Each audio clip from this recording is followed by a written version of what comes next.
Hi, I'm Sarah with SewTogether.net, and I want to show you how to use a baby Sew Easy guide on the bottom of your presser foot to help you make scant 1/4 inch seams. And the guide has some lines on it to help you. The center solid line is in line with your needle on the machine, which should be in the center position, and the dashed lines give you your scant 1/4 inch seam, and that's important for piecing quilt blocks. So once you take the brown tab off of the guide and you stick it onto the bottom of your presser foot, and it stays on there pretty solid till you want it to come off, and it won't harm your foot. And when you're using it on the machine, you put the raw edge of the fabric under the guide and under the foot, and you line up the fabric with the dashed line on the guide. I hope you can see that. And now we'll go ahead and start on the actual quilt block. I'm doing a log cabin block today. I've got part of it started here, and I'm going to put the fabrics right sides together, of course, match the raw edges, and then just gently lift the guide a little bit to put the fabric under there, and line up the fabric edge with the dashed line. Make sure I've got my thread tails held so they don't get knotted, and just start sewing. And you're guiding the fabric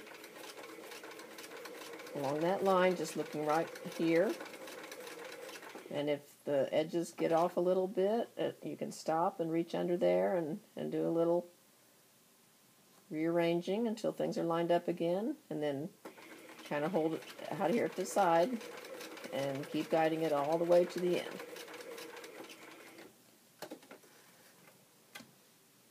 And now you've got your scant 1/4 inch, and I'll try to show you here with a ruler and not get my thumb in the way. The scant 1/4 inch is a little bit less than a 1/4 inch, and that's what makes your block turn out the right size. If you were to sew an exact 1/4 inch, then your block would end up being smaller than it should be. So how do you get a baby Sew Easy guide?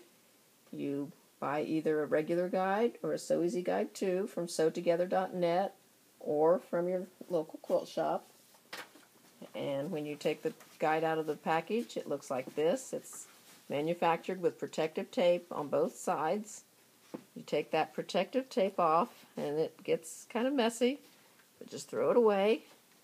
And then you've got a nice clear guide with a brown tab that comes off to expose the adhesive that goes on the bottom of your presser foot. Do save the brown tab so that you can protect that area when you're not using it, and makes the adhesive last a longer time, because as we know, adhesive that gets dusty will not work anymore.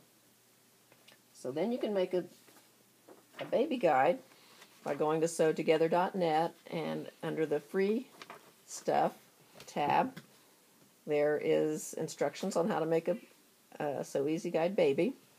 All you do is take your paper scissors and cut about a 3 or 4 inch section off this part of the guide, and then you use the curved part of it to trace and then cut a new curved edge on that baby guide, and that's so that your guide won't catch on the fabric.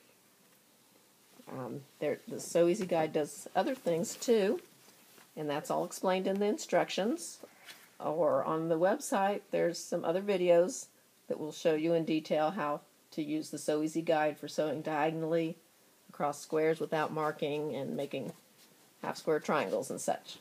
So thank you for listening. Again, this is Sarah with SewTogether.net.